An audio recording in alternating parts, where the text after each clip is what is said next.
हम लोग बात करेंगे इंडिफरेंस कर्व एनालिसिस। आप जानते हैं कि सबसे पहले प्रोफेसर मार्शल ने यूटिलिटी कॉन्सेप्ट को डिस्क्राइब किया। उन्होंने यूटिलिटी को कार्डिनल नंबर्स के रूप में यानी 1, 2, 3 नंबर के रूप में मेजर किया। बाद में चलकर प्रोफेसर J.R. हिक्स और प्रोफेसर एलन ने प्रोफेसर मार्शल को क्रिटिसाइज किया और इन लोगों ने कहा कि यूटिलिटी को हम 1, 2, 3 जैसे कार्डिनल नंबर्स में यूटिल्स में मेजर नहीं कर सकते हैं, बल्कि इन लोगों ने ये बताया कि हम यूटिलिटी को ऑर्डिनल अप्रोच की हेल्प से मेजर कर सकते हैं। तो आज हम लोग बात करेंगे ऑर्डिनल अप्रोच, जिसको कि इंडिफरेंस कर्व एनालिसिस के नाम से जाना जाता है, जो कि प्रोफेसर एलन एंड हिक्स के द्वारा इंट्रोड्यूस किया गया। इंडिफरेंस कर्व एनालिसिस कुछ अजम्पशंस पर डिपेंड है। तो सबसे पहले हम लोग बात करेंगे अजम्पशंस। पहली अजम्पशन है utility is ordinal number. Utility को हम ऑर्डिनल नंबर्स में रिप्रेजेंट करेंगे, यानी कि हम इसको रैंक देंगे कि ये फर्स्ट रैंक का कॉम्बिनेशन है या सेकंड रैंक का है या थर्ड रैंक का है, ना कि हम इसको यूटिल्स में मेजर करें। दूसरा, 2 कमोडिटीज परचेज की जा रही हैं, 2 चीज़ों का कंजम्पशन किया जा रहा है। एक कमोडिटी एक्स है, दूसरी कमोडिटी वाई है। हम इनका कुछ भी नाम रख लेते हैं, एक एप्पल है, दूसरा ऑरेंज है, एक समोसा है, दूसरा कोल्ड ड्रिंक है। इन दोनों गुड्स की विशेषता यह है कि ये आपस में सब्सटीट्यूट की जा सकती हैं। कंज्यूमर एक्स के प्लेस पर वाई या वाई के प्लेस पर एक्स का कंजम्पशन कर सकता है। Next, income is given and constant. Income of consumer is constant, उसमें किसी तरीके का कोई चेंज नहीं होता है। फोर्थ अजम्पशन हमारी है मोनोटोनिक प्रेफरेंस। तो ये मोनोटोनिक प्रेफरेंस क्या होता है, इसके विषय में हम लोग बात करेंगे। देखो बच्चों, शुरू में गिवन प्राइसेस और गिवन इनकम की कंडीशन में कंज्यूमर इस कंडीशन में है कि वो 2 of X and 2 of Y purchase करे। 2 समोसे खरीद ले, 2 कोल्ड ड्रिंक खरीद ले, या 2 एप्पल खरीद सकता है, 2 ऑरेंज खरीद सकता है। अब कुछ चेंजेज हुए इकोनॉमी में, और उन चेंजेज के बाद consumer is now able to purchase 3 यानी 3 of commodity X and 3 units of commodity Y. अब देखना यह कि कंज्यूमर इस पर रहना चाहेगा या इसको लेना पसंद करेगा। आप जानते हैं कि हमेशा कंज्यूमर मैक्सिमम लेना चाहता है, यानी कंज्यूमर अब 2 को कम प्रेफरेंस देगा, इसकी अपेक्षा 3 को लेना पसंद करेगा। इसी को हम कहते हैं मोनोटोनिक प्रेफरेंस, यानी कि कंज्यूमर हमेशा ऐसे कॉम्बिनेशंस को लेना चाहता है जहां पर उसे ज़्यादा अमाउंट में गुड्स मिल रही हों। तो या कंज्यूमर ऐसी कंडीशन में भी हो सकता है कि वो एक कमोडिटी की तो 3 यूनिट्स मिल जाएं उसे, लेकिन दूसरी कमोडिटी में कोई चेंज ना हो। तो इसको भी कंज्यूमर इस वाले की अपेक्षा इन दोनों को ही ज़्यादा प्रेफरेंस देगा, जिसको कहते हैं मोनोटोनिक प्रेफरेंस। यानी कि मोनोटोनिक प्रेफरेंस हमेशा दो स्थितियों में होगा। पहला क्या होगा, more of both goods X and Y, जैसे कि यहाँ 2 से बढ़कर 3 हो गया था। या दूसरी कौन सी कंडीशन हो सकती है, more of 1 good without less of another good, जैसा कि इस वाले कॉम्बिनेशन में देखने को मिल रहा है। कमोडिटी एक्स की 2 के बजाय 3 मिल रही हैं, लेकिन वाई की 2 मिल रही, इसमें किसी प्रकार की कोई कमी नहीं हो रही है। अगर ये स्थितियां हैं तो कंज्यूमर इसकी अपेक्षा इनको ही ज़्यादा प्रेफरेंस देगा। इसी को कहा जाता है मोनोटोनिक प्रेफरेंस। इंडिफरेंस कर्व बनाने के लिए हमें एक इंडिफरेंस सेट की आवश्यकता होती है। तो सबसे पहले हम एक इंडिफरेंस सेट बनाएंगे। देखते हैं, कॉलम ए में कॉम्बिनेशंस दिखाए गए हैं, combination A, B, C and D। Column number 2 में गुड एक्स की कितनी यूनिट्स परचेज की जा रही हैं। नेक्स्ट कॉलम में गुड वाई की कितनी यूनिट्स कंज्यूम की जा रही हैं। और लास्ट कॉलम में मैंने दिखाया है MRSXY। अभी हम बात करते हैं अपने इंडिफरेंस सेट की। सेट हमें क्या शो कर, सेट का कॉम्बिनेशन है क्या बता रहा है कि consumer can purchase 1 commodity of X and 10 units of commodity Y, यानी 1 समोसा और 10 कोल्ड ड्रिंक ले सकता है। 1, 10। कॉम्बिनेशन बी क्या शो कर रहा है, 2 of X and 7 of Y, यानी 2 समोसे ले लिए और 7 कोल्ड ड्रिंक ले ली। कॉम्बिनेशन सी क्या शो कर रहा है, 3 of X with 5 of Y, 3 and 5। और कॉम्बिनेशन डी क्या शो कर रहा है कि 4 समोसे ले लिए गए और 4 ही कोल्ड ड्रिंक ले ली गई। तो ये क्या है, वेरियस कॉम्बिनेशंस है। बेटा आप ध्यान से देखेंगे तो आपको ये दिखेगा कि कमोडिटी एक्स का कंजम्पशन हम धीरे धीरे बढ़ा रहे हैं, 1 बाय 1 बढ़ा रहे हैं। जैसे जैसे हम इसके कंजम्पशन को बढ़ाते हैं, कमोडिटी वाई का कंजम्पशन धीरे धीरे कम होगा। क्यों? क्योंकि कंज्यूमर की इनकम कांस्टेंट है, इनकम लिमिटेड है, उसमें कोई चेंज नहीं आ रहा है। वो एक्स के कंजम्पशन को तभी बढ़ा सकता है when he is ready to sacrifice consumption of commodity Y. हम इंडिफरेंस सेट को अगर डिफाइन करें तो उसकी डेफिनेशन क्या बनेगी कि indifference set shows various combinations of two commodities which offers same level of satisfaction to the consumer, so he remains indifferent across all combinations। मतलब कि indifference set क्या है, एक ऐसा सेट है जो कि हमें दो कमोडिटीज एक्स और वाई के उन वेरियस कॉम्बिनेशंस को दिखाता है जो कि कंज्यूमर परचेज कर सकता है और उनसे मिलने वाला सेटिस्फैक्शन एक समान है। यानी कि ए से मिलने वाला satisfaction is same as equal to B, और बी से मिलने वाला सी के समान है और सी से मिलने वाला डी के समान है। तो all combinations are providing same level of satisfaction to the consumer, so he remains indifferent among all various combinations। बच्चों इंडिफरेंस सेट का हम ग्राफिकल प्रेजेंटेशन करेंगे और प्रेजेंटेशन करने पर एक कर्व मिलेगा जिसे कि हम इंडिफरेंस कर्व के नाम से जानते हैं। देखते हैं अपने शेड्यूल को, फिर से शेड्यूल देखते हैं और उसी के आधार पर हम कर्व ड्रॉ करेंगे। ओ एक्स एक्सेस पर गुड एक्स शो की गई है, ओ वाई एक्सेस पर गुड वाई शो की जा रही है। जो कॉम्बिनेशन ए है, कॉम्बिनेशन ए क्या शो कर रहा है कि ओ एक्स इसका नाम 1 है, O1, 1 unit of commodity X and 10 units of commodity Y. फिर ए से हम जब बी पर आ रहे हैं तब क्या हो रहा है, एक्स के कंजम्पशन को हमने कितना बढ़ाया, यहाँ से यहाँ तक बढ़ाया। तो ये क्या कहलाएगा, डेल्टा एक्स। ये एक्स में हुआ चेंज है। जब पॉइंट ए से पॉइंट बी पर आ रहे हैं तो एक्स की कितनी, एक नहीं 2 यूनिट्स का कंजम्पशन हो रहा है और वाई की 10 नहीं बल्कि 10 से कम हो जाएगी और 7 यूनिट्स का कंजम्पशन हो रहा है। क्यों? क्योंकि कंज्यूमर जब ए से बी पर आ रहा है यानी वो एक्स के कंजम्पशन को बढ़ा रहा है और आप जानते हैं कि कंज्यूमर की इनकम लिमिटेड है। तो ये कब संभव है, when he is ready to sacrifice some units of commodity Y. तो वाई की वो कितनी सेक्रीफाइस कर रहा है, 3 यूनिट्स, जिसको कि हम क्या कहेंगे, डेल्टा वाई। फिर कॉम्बिनेशन बी से सी पर आते हैं तब क्या हो रहा है, एक्स की का कंजम्पशन फिर से बढ़ गया, 2 से बढ़कर 3 हुआ और वाई का कॉम्बिनेशन बी से सी पर आने पर क्या हो रहा, और कम हो रहा है। 7 यूनिट्स थी, 7 से घटकर 5 यूनिट हो रहा है।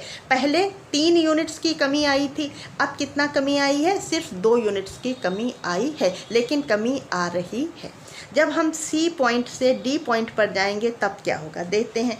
एक्स का कंजम्पशन फिर से बढ़ा और ये तभी संभव है जबकि वाई का कंजम्पशन हम घटाएं। इस बार 5 से घटकर 4 हो गया, यानी कि पहली एक नेक्स्ट एक्स के लिए वाई का जो सेक्रीफाइस किया गया था दैट वाज 3। उसके बाद नेक्स्ट सी कॉम्बिनेशन पर जब हम आते हैं तो एक एक्स्ट्रा एक्स कंज्यूम करने के लिए कंज्यूमर ने वाई कितना सेक्रीफाइस किया, 2 यूनिट्स का। फिर कॉम्बिनेशन डी पर जब आते हैं तो एक नेक्स्ट एक्स के लिए कंज्यूमर कितना सेक्रीफाइस कर रहा है, only 1 unit of commodity Y. तो इन वेरियस कॉम्बिनेशंस को ए बी सी डी को एक कर्व की हेल्प से मिला देते हैं और जो ये कर्व मिलता है इसी का नाम होता है इंडिफरेंस कर्व। बच्चों आप ध्यान रखिएगा कि इस इंडिफरेंस कर्व के जितने भी कॉम्बिनेशन है, वो चाहे कॉम्बिनेशन ए हो, चाहे बी हो, चाहे सी हो, चाहे डी हो, इन सब पर मिलने वाला सेटिस्फैक्शन एक समान होता है। इसीलिए हम कहते हैं कि combination A is same as B, B is same as C and C is same as D. हम किसी भी पॉइंट पर हैं, सब हमें same level of satisfaction provide करवाते हैं। ये है हमारा इंडिफरेंस कर्व। बच्चों कई बार हम एक ही ग्राफ में एक से अधिक इंडिफरेंस कर्व बनाते हैं, IC 1, 2, 3 और 4। तो जब हम एक ही कर्व में एक साथ कई सारे इंडिफरेंस कर्व बनाते हैं तो उसको नाम दिया जाता है इंडिफरेंस मैप, तटस्थता मानचित्र, अनधिमान मानचित्र। अब आप इसमें देखें कि IC 1 का कोई भी पॉइंट हो same level of satisfaction, IC 2 का कोई भी पॉइंट हो चाहे यहाँ चाहे यहाँ चाहे यहाँ चाहे यहाँ कहीं भी रहे, वो हमें same level of satisfaction provide करवाएगा। इसी प्रकार IC 3 और IC 4। लेकिन आपको ध्यान रखना है ये कि higher level of indifference curve provides higher level of satisfaction to the consumer, यानी कि जैसे जैसे हम पॉइंट ऑफ ओरिजिन से ऊपर की ओर बढ़ते जाएंगे, IC 1 की तुलना में IC 2 या 2 की तुलना में 3 या 3 की तुलना में 4 हमें higher level of satisfaction provide करवाएंगे। जैसे जैसे हम ऊपर बढ़ते जाएंगे वैसे वैसे लेवल ऑफ सेटिस्फैक्शन बढ़ता जाएगा, और जैसे जैसे ऊपर से नीचे आते जाएंगे पॉइंट ऑफ ओरिजिन की ओर वैसे वैसे लेवल ऑफ सेटिस्फैक्शन घटता जाएगा। यानी कि IC 1 की तुलना में IC 4 हमें एक बहुत higher level of consumption provide करवा रहा है, हायर लेवल ऑफ सेटिस्फैक्शन देगा, जबकि किसी एक कर्व पर स्थित सारे पॉइंट्स आपको same level of satisfaction provide करते हैं। लेकिन जैसे जैसे ऊपर बढ़ते जाएंगे वैसे वैसे लेवल हमारा सेटिस्फैक्शन का बढ़ता जाता है। बच्चों हम फिर से अपने चित्र पर वापस आते हैं। आपको ये इंडिफरेंस कर्व दिख रहा है। अब हम इस इंडिफरेंस कर्व का स्लोप निकालेंगे। इंडिफरेंस कर्व के स्लोप को कहा जाता है MRS, marginal rate of substitution, सीमांत प्रतिस्थापन की दर। अब किसी भी कर्व के किसी भी पॉइंट पर अगर हमें उसका स्लोप निकालना होता है तो स्लोप निकालने का एक ही फॉर्मूला होता है, परपेंडिकुलर अपॉन बेस, यानी कि OY एक्सिस पर जो हमने दिखाया है और जो OX एक्सिस पर दिखाया है उन दोनों का रेशियो निकालते हैं, उन दोनों को आपस में डिवाइड करते हैं। X एक्सिस पर हमने क्या दिखाया, गुड Y, तो Y में delta Y upon delta X, MRS equal to delta Y upon delta X। Delta Y क्या है, चेंज इन गुड Y, ये हमारा Y एक्सेस है। पॉइंट A से B, B से C, C से D पर जब हम आते हैं तो Y में जो चेंज आया है उसको मेजर किया जाएगा। और डेल्टा X क्या है, change in good X। Good X को हमने X एक्सेस पर दिखाया था, और आप जानते हैं कि X का कंजम्पशन लगातार क्या हो रहा है, बढ़ रहा है, और Y का कंजम्पशन लगातार क्या हो रहा है, घट रहा है। तो delta Y by delta X करके हम MRS, marginal rate of substitution, जो कि इस इंडिफरेंस कर्व का स्लोप होता है, वो निकालते हैं। देखते हैं कैसे। जब हम बच्चों पॉइंट A से B पर आ रहे हैं तो यहाँ डेल्टा Y कितना है आप देख सकते हो। पहले 10 था, 10 से घटकर कितना हुआ, 7। तो डेल्टा Y इक्वल्स टू 3, कैसे, 10 और 7 का डिफरेंस। ओके, 7 माइनस 10 करने पर हमें कितना मिला, -3। बेटा हम इसके आगे माइनस का साइन लगाएंगे, क्यों लगा रहे हैं, क्योंकि ये आप देख सकते हो कि Y का कंजम्पशन लगातार क्या हो रहा है, कम घट रहा है, तो इसी को शो करने के लिए माइनस का साइन लगाया जाएगा। इसको हम कैसे निकालते हैं, 7 माइनस 10, आंसर क्या आया, -3। डिवाइडेड बाय हमें क्या करना है, डेल्टा X। तो डेल्टा X देखते हैं क्या हो जाएगा, A से B पर जाने पर पहले 1 था, अब कितना हो गया, 2, यानी कि डेल्टा X कितना हुआ, 1। तो MRS equal to delta Y divided by delta X, that means -3 upon 1। तो आंसर क्या, -3/1, आंसर क्या हो गया हमारा, -3। MRS क्या है, -3। तो ये शो क्या कर रहा है, -3, ये बता रहा है कि अगर हमें X की एक एडिशनल यूनिट परचेज करनी है then consumer is ready to sacrifice 3 units of commodity Y। इसीलिए Y के सामने माइनस का साइन, या MRS के सामने हम माइनस का साइन लगाते हैं, जो ये शो करता है कि MRS लगातार घटती जाती है। इसी तरह हम पॉइंट B से C पर आएंगे तो हम MRS निकाल सकते हैं, वही 5 माइनस 7 यानी -2 डिवाइडेड बाय 1, आंसर क्या हो गया आपका, -2। 2, और जब C से D पर आएंगे तब MRS कितनी हो जाएगी, -1। तो आप देख सकते हैं कि ये जो MRS है ये लगातार घट रही है। शुरू में हम 3 यूनिट्स रेडी टू सेक्रीफाइस थे एक एडिशनल X के लिए, फिर हमने 2 यूनिट्स ही सेक्रीफाइस की, और लास्ट में आकर हम सिर्फ और सिर्फ 1 यूनिट ही सेक्रीफाइस करने को तैयार हैं। बेटा हम अपने इंडिफरेंस सेट पर वापस आते हैं। आप देख सकते हैं वही पुराना सेट आपके सामने है। यहाँ हम निकालेंगे MRS XY। ये MRS marginal rate of substitution XY ये क्या शो करता है, ये हमें बताता है। XY का मीनिंग क्या है कि एक एडिशनल X पाने के लिए कंज्यूमर Y का कितना सेक्रीफाइस करने को तैयार है, इसी को कहते हैं MRS XY। और आप जानते हैं कि ये लगातार घटती जाती है, अभी हम लोगों ने फिगर में देखा। यहाँ हम देखते हैं शुरू में 1 यूनिट X की थी और 10 यूनिट्स Y की थी। फिर जब कॉम्बिनेशन A से B पर आते हैं तो X का हमने 1 बढ़ाया 1X, तो 1X पाने के लिए हमने कितना सेक्रीफाइस किया, 10 से 7 पर आ गए, यानी 3 यूनिट्स को सेक्रीफाइस किया। तो हम इसको कैसे लिखते हैं, 3Y is ratio to 1Y. That means to get 1 additional unit of X, consumer is ready to sacrifice 3 units of commodity Y.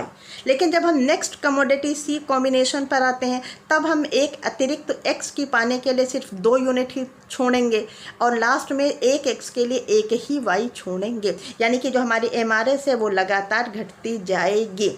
X का सेम बढ़ रहा है लेकिन Y का लगातार घटता चला जा रहा है। ऐसा क्यों होता है, इसकी बात करें। ये होता है बेटा due to law of diminishing marginal utility, जो आप पिछले क्लास चैप्टर में पढ़ चुके हैं। आप जानते हैं कि जैसे जैसे हम किसी चीज़ के कंजम्पशन को बढ़ाएंगे, X का कंजम्पशन लगातार बढ़ रहा है, तो इससे मिलने वाला सेटिस्फैक्शन हमारा क्या होगा, घटेगा।